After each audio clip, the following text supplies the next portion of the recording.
Hello, my friends, hello, and welcome once again to the terrifying Vaughn Manor. And today, it's yet another ridiculous top 10 list. This one, the 10 greatest horror writers of all time.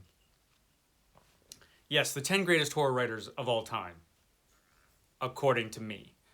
Obviously, I am the ultimate authority on this, so of course I am the one who should come up with the top 10 of all time. I mean, of course. Isn't it obvious? But yes, I came up with my own list, who I think are the 10 greatest horror writers of all time. So I will just head right into it. I'll talk to you about why I think they're the greatest horror writers of all time. Basically, they have to be good writers, of course, but they also have to have been influential on the genre. They have to have had, in some way, changed horror. Horror had to be, in some way, a little bit at least different after they arrived on the scene. And like I said, they also have to be really good too. So, my top 10 list, starting at 10 and going to 1 like we do on these lists. 10 to 1. Here we go. Number 11. I had to put her in here. Sorry, so we're starting at 11. I know, I break all these rules. But I couldn't in good conscience not talk about number 11, who nearly made it into the list, and that would be Anne Rice. Anne Rice should be talked about when we're talking about the greatest horror writers, even though some people don't even really consider her a horror writer, believe it or not. She has a mixed reputation, I think, nowadays, Anne Rice. She's written a lot of books that some people don't think are so good. Many people feel that the Vampire Chronicles took a big tumble off a cliff at some point during the series. Some people say book 4. Some people say later than that. But there are lots of opinions on this subject. But, like I said, I can't in good conscience not mention Anne Rice. Here's my personal feeling, and I'm going along with this throughout my list because this is how I feel about writers in general. I think that writers should be judged on their best work, not on their worst work or their mediocre work. They should be judged on their best work. The best stuff they did, that is what they should be judged on. And she did some great books. She did. And they were horror. Interview with a Vampire was a horror novel. And I feel like that, The Vampire Lestat, The Queen of the Damned, just those 3 books alone should cement her reputation because horror was different after those books arrived on the scene. She was a huge influence on horror. Some people think it wasn't such a great influence, and in some cases that is true. But I wouldn't blame sparkly vampires on Anne Rice. I wouldn't lay that at her door. Although, yes, her influence has not been universally positive. I think she deserves her place at number 11. She came real close to breaking into the top 10. So, on to the top 10. Number 10. Clive Barker. Clive Barker, the man that at one time was hailed as the future of horror by an authority no less than Stephen King.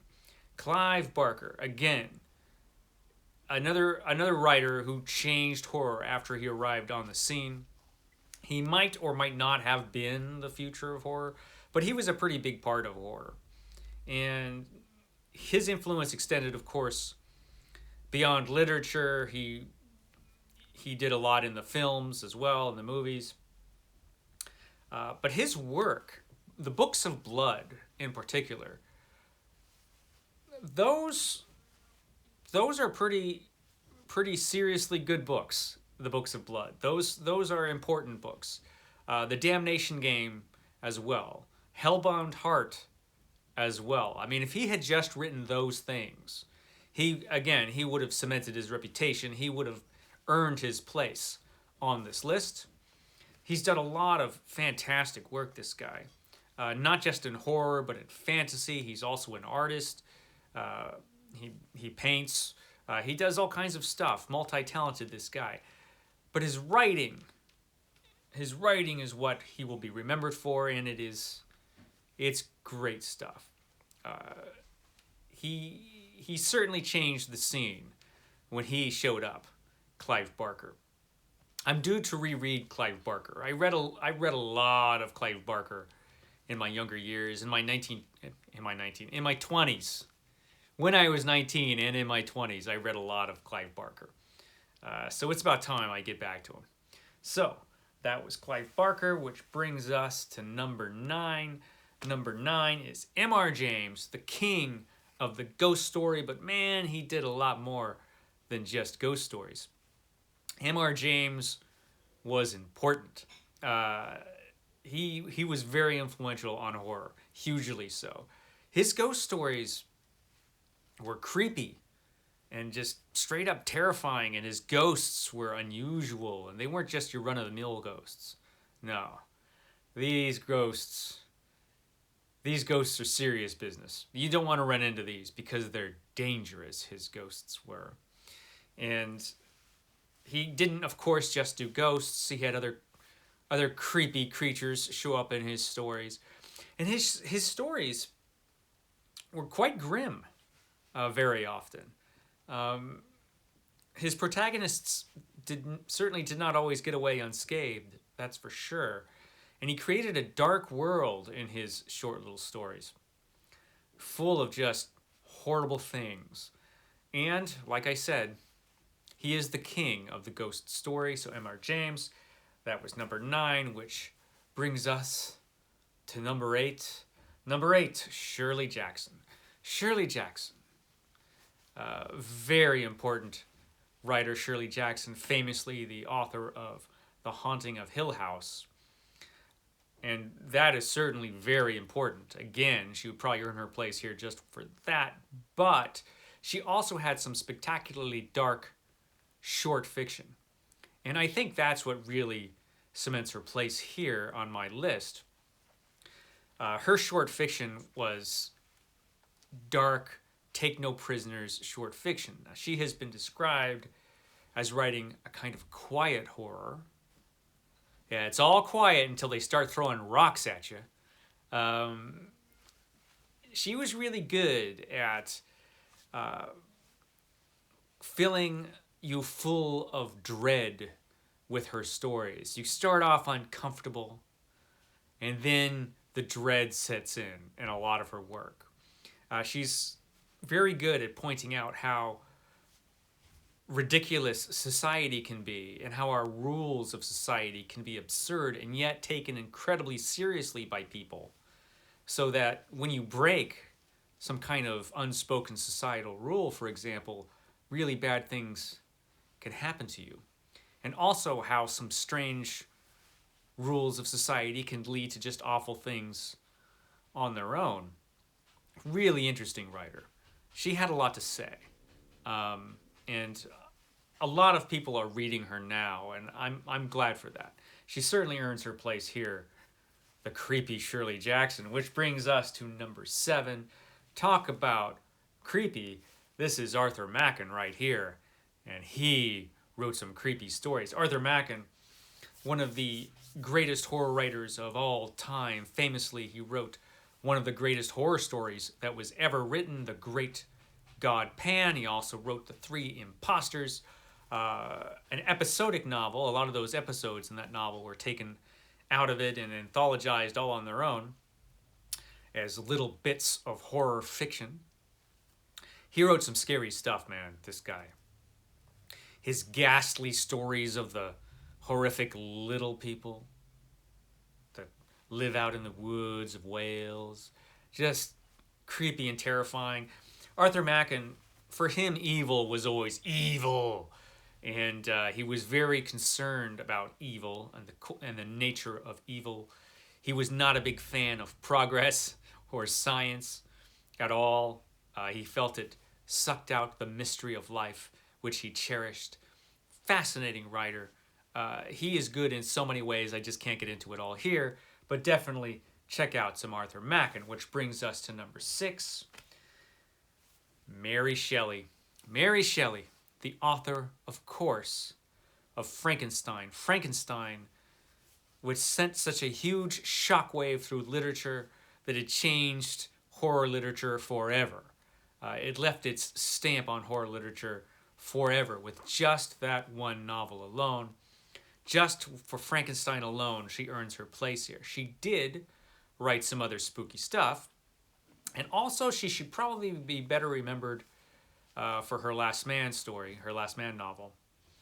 But certainly Frankenstein, one of the greatest novels ever written, a pillar of horror. Yeah, Frankenstein. Enough said right there. Which brings us to number 5, another pillar of horror, Bram Stoker. Bram Stoker, the author of Dracula. Now, he earns his place here not just from this one work, although, of course, Dracula would get him here all on its own. Dracula, the novel of the ultimate vampire. The ultimate vampire story, Dracula. Just a terrifying tale that has never been out of print. Really, really fantastic book. Of course, it's inspired more movies than you can count, as well as other books and comics and everything else. But Bram Stoker was not a one-trick pony. He did write a lot of other stuff, and a lot of horror fiction this guy wrote. I did a Sunday Penguin on his collection of short fiction, Dracula's Guest, and other weird stories. Definitely a book you should pick up. Great short horror stories, perfect for the holiday season, the Halloween holiday season that we are in now. Yeah, Bram Stoker, man, check him out. Not everything this guy wrote was good, that's for sure, but he wrote some good stuff, and a lot of his stuff is well worth checking out aside from Dracula. So that was number 5. Let's go on to number 4, Richard Matheson. Yes, Richard Matheson, the man who changed horror forever. Richard Matheson famously is the author of I Am Legend and The Shrinking Man, popular as a science fiction writer as well as being a horror writer. And he was a Western writer too. He wrote some good Westerns, really good ones, as well as a lot of other stuff. But I think it's the horror genre that he has most affected. First of all, by being such an influence on the writers that came after him. Because he moved horror beyond Lovecraft and beyond the supernatural. And he made it more relatable. He put horror in the world that we live in. You know? The world that we live in, he would inject horror there.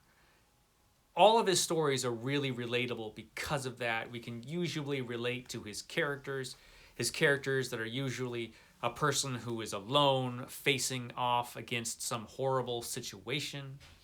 I Am Legend is like that. The Shrinking Man is like that in a lot of ways.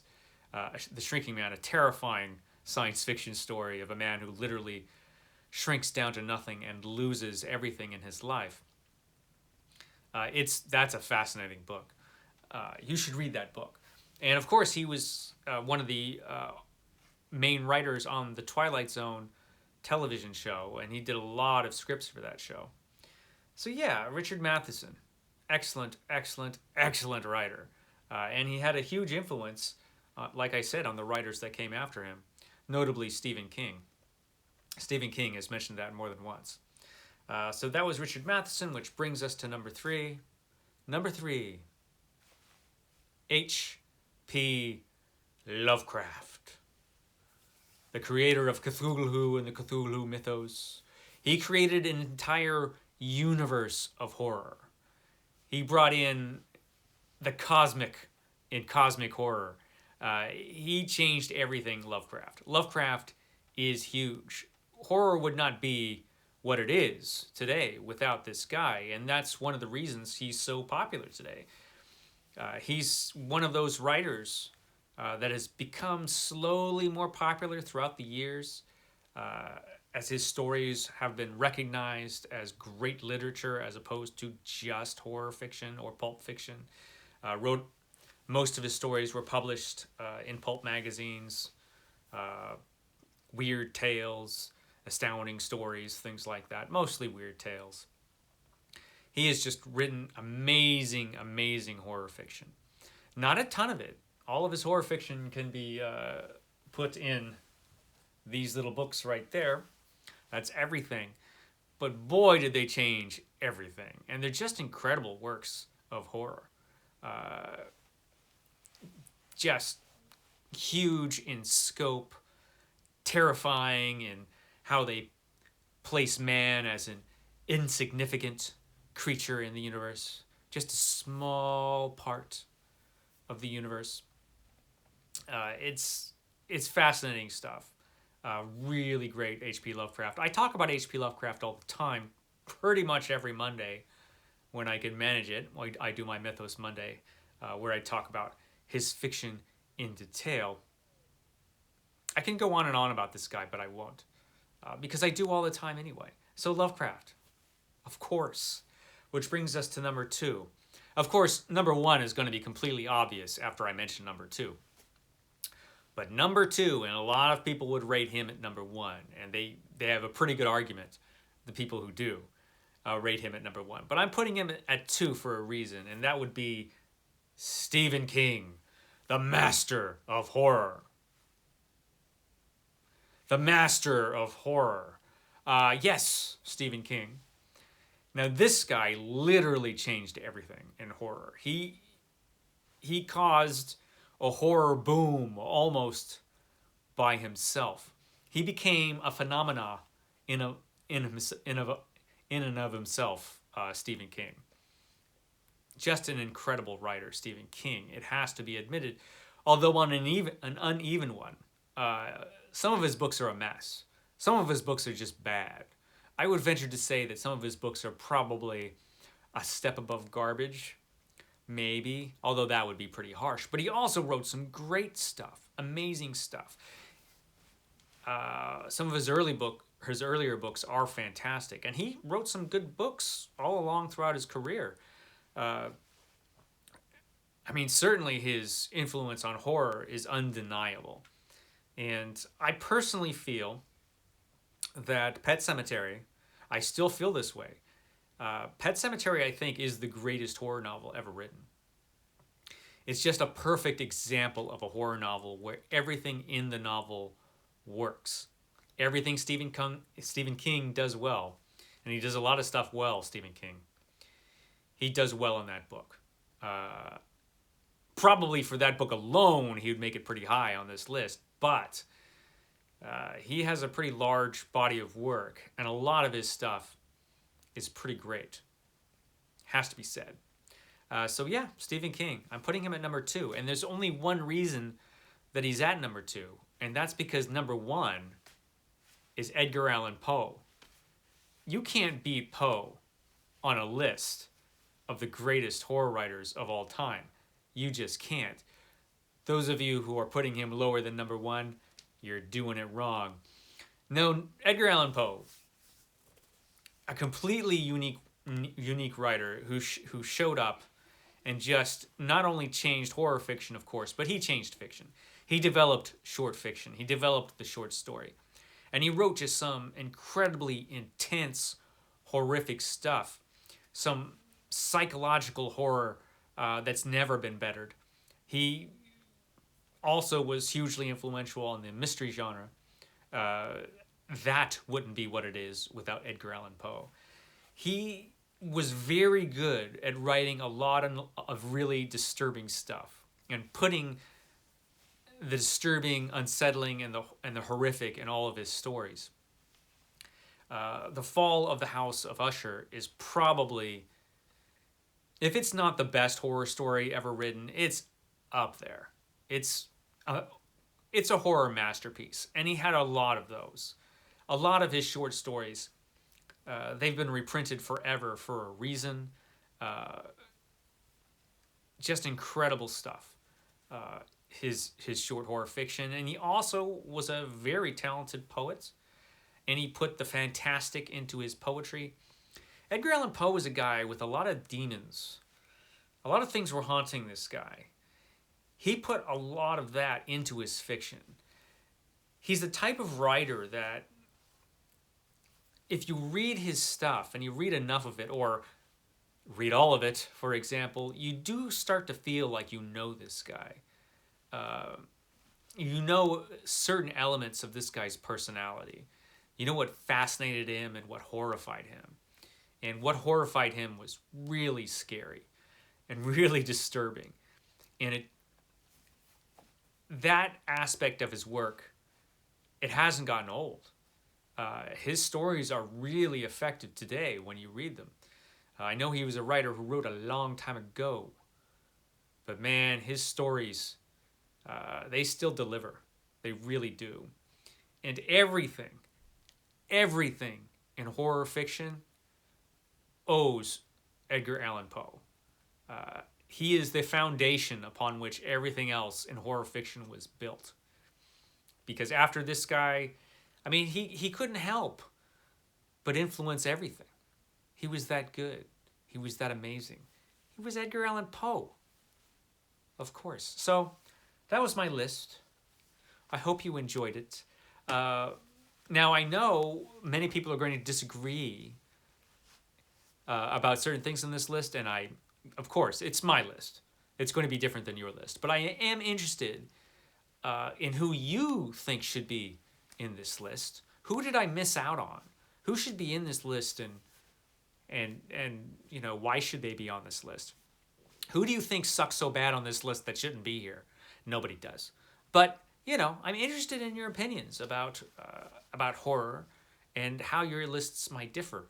And certainly if you're a booktuber and want to do something like this, I would love to watch it, that's for sure. Okay, guys, thanks for joining me once again here at the stately Vaughan Manor. I will catch you tomorrow for the Sunday Penguin, which I'm hoping will be up on time this time. Okay, guys, have a great day.